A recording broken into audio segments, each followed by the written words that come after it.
the idea of hardening your mind Right. and figuring out a way to do things that most people think are impossible. Right. You've sort of become that guy.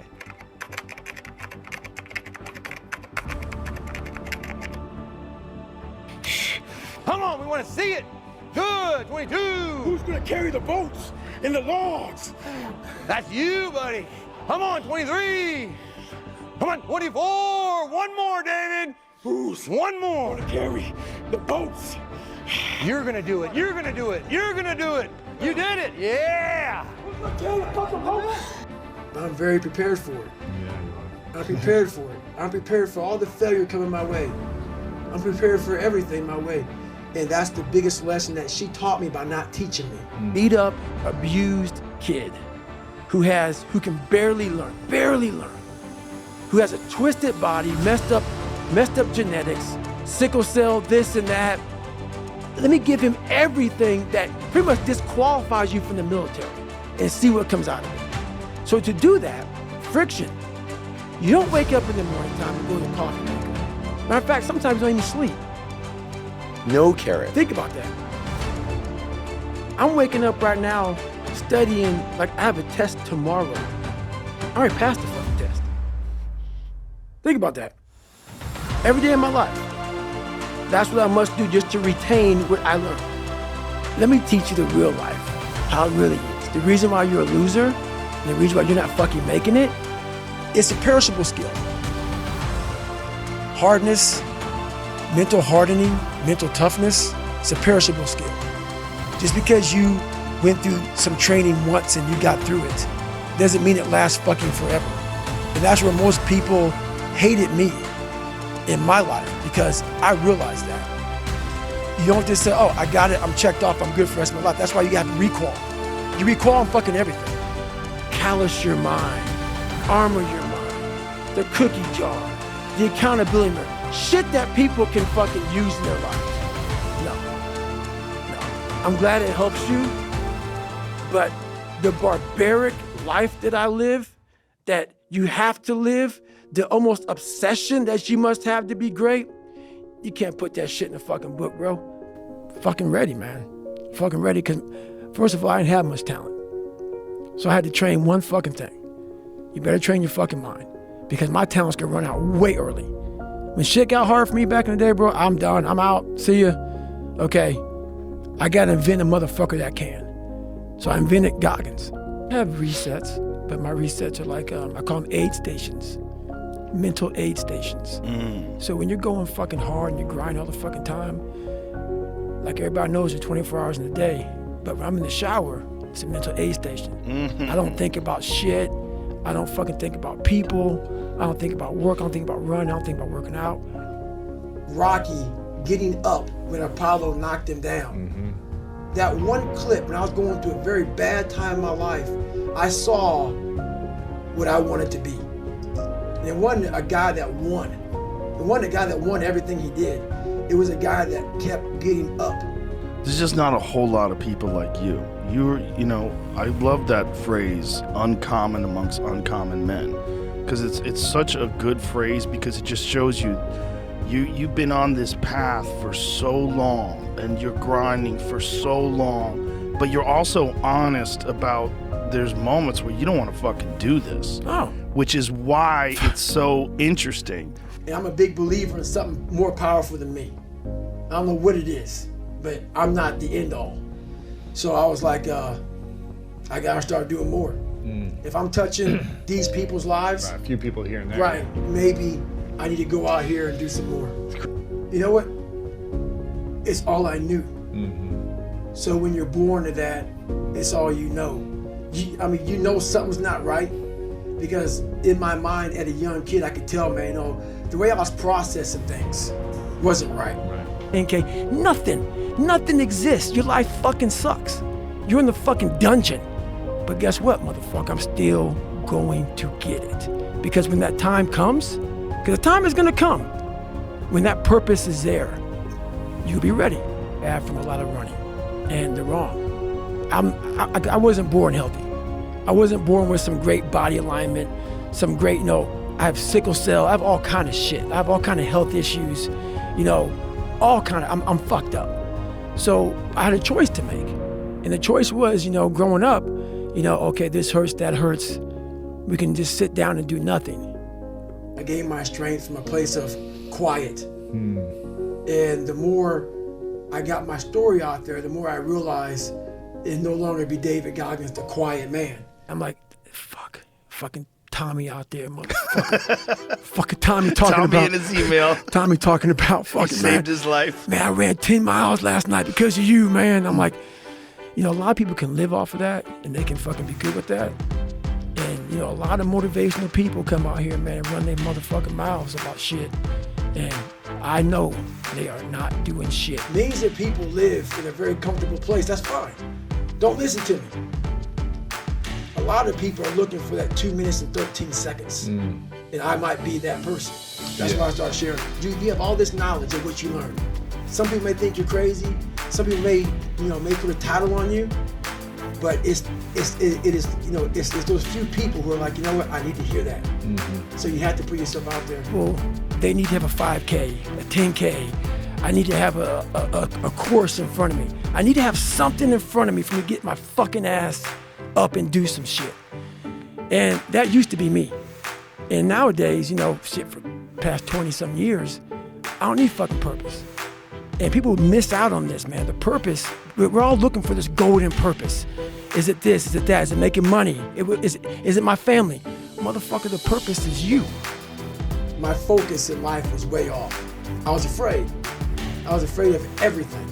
And when you have that kind of foundation growing up, and that's where you start life at, is being beat, being abused, and also working all night at a skating rink, not going to school, and you have a guy who's an alcoholic, and the second he got drunk, he got mad.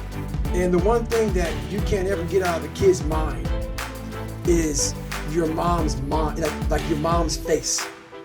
The terror. The terror of your mom's That's the face. worst. And when you see your mom start to transform to a shell, to a person whose face becomes stoic, a person who has no emotion, and that changes a kid. Because he knew what to do. He didn't go by your exact protocol. He didn't go by the exact, no. He knew exactly what to do. And you just saying some shit to him, it woke something up. Family, like life came at me. And it makes your brain, you know, you're not outside playing with kids. You know, you're trying to avoid getting beat. Yeah. You know, you're avoiding all these things. Yeah. The hardest obstacle was myself. I started realizing more and more and more that all these people were gone. What was haunting me was me. The most important conversation you'll ever have with your life, you know, in your life, is when you have yourself. Because she wasn't much in a teaching mode. My dad took her soul. But what I did as a young kid is I observed everybody. I wasn't really smart in the books, but I was real smart when it came to life. And I was able to sit back and watch her mistakes. I was able to see how she struggled through life and how I don't want to struggle through life. She forced me to, you better figure this out, or you're gonna be a statistic. And this is something that she didn't sit down and tell me. I realized this. This is the world that is in front. This is the ultimate training ground for the rest of my life. I have all these valuable lessons, because if you look out in the world right now today, it's not a nice place. I was taking a shower, I walked out, heard these guys, and I watched the show. And it made me reflect big time on the piece of shit that I am, and I'm exactly what people said I was gonna be.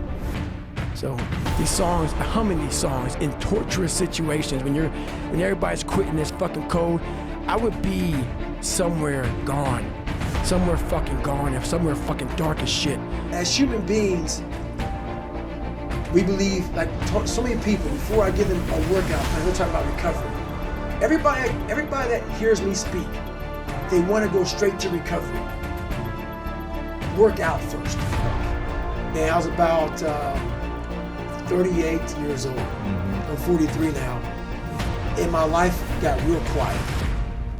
So one big thing is, a lot of people, it's hard to imagine, but you have to learn how to fail. I coach a lot of people nowadays, billionaires, who call me on the phone and say, man, I'm still missing something. It's because they did what they were good at. And they have this beautiful family, 2-3 houses, cars, everything. Has everything worked. On the outside looking in, like, my God, man, how can you be unhappy? I walk around with a backpack with all my stuff in it, with no car.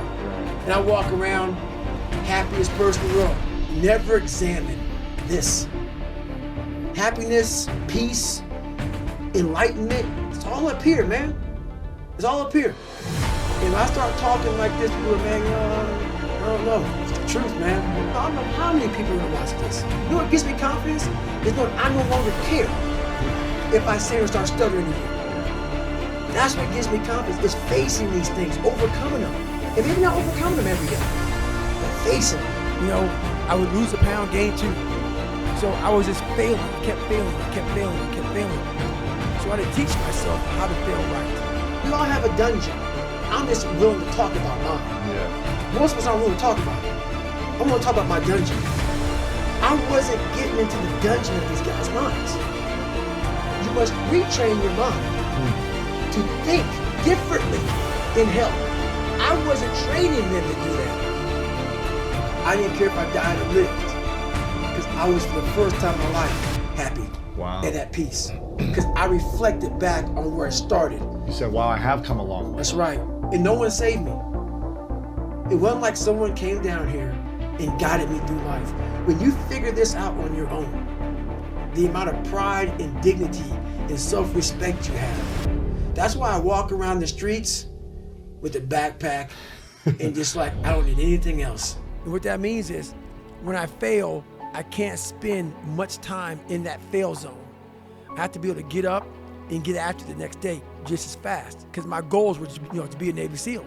I don't have time to stay here and feel bad for myself for weeks and months and years, because I'll lose that time. So the big thing is, know that if you have big goals and big dreams, along the way, failure is going to happen. I could be a Navy SEAL. It's until you open your mind, open-mindedness creates that.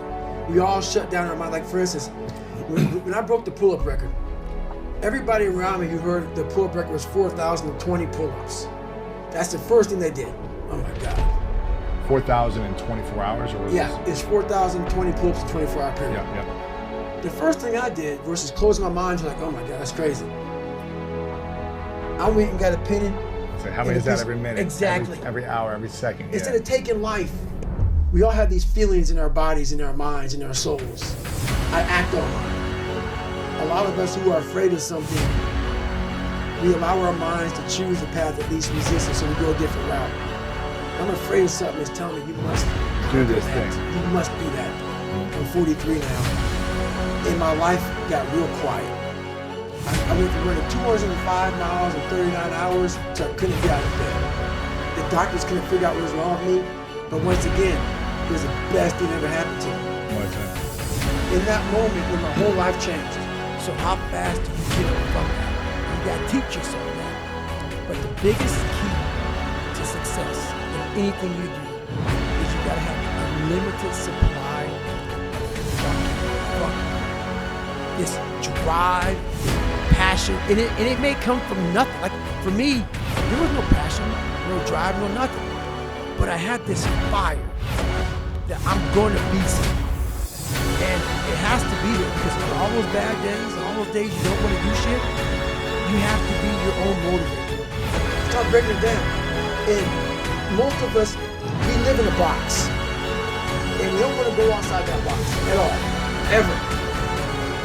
Outside that box is all these possibilities of life. What we do, we shackle our mind. We are a prisoner in our own mind. And this is all I can do. Whatever you're working to do, ready to go.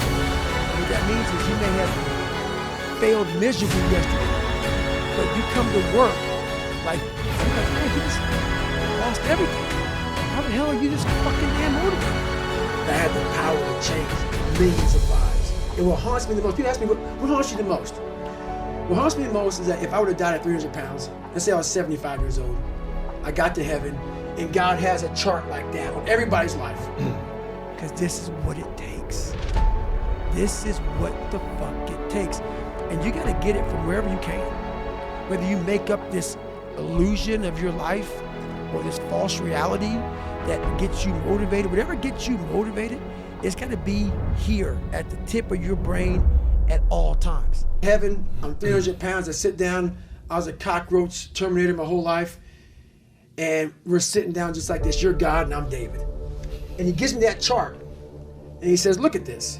And I'm looking at this chart, and on the chart it has all these different things, but my name's on it. But these things aren't me. I was gonna change the world. I was gonna set records. I was gonna be a Navy SEAL. I was gonna be all these things in the military that I accomplished. There is a final resting place in this world, and there's a final judgment.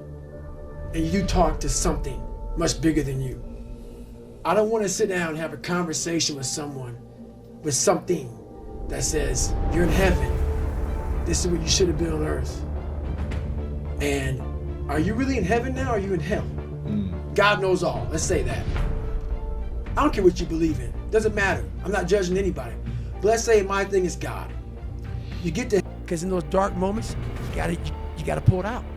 So that's the big thing for me, man. I was always fired up at all times. It's that perspective in life that we lose. And that story to most people may not mean anything. It's that story I always want to have in my life. You cannot lose perspective.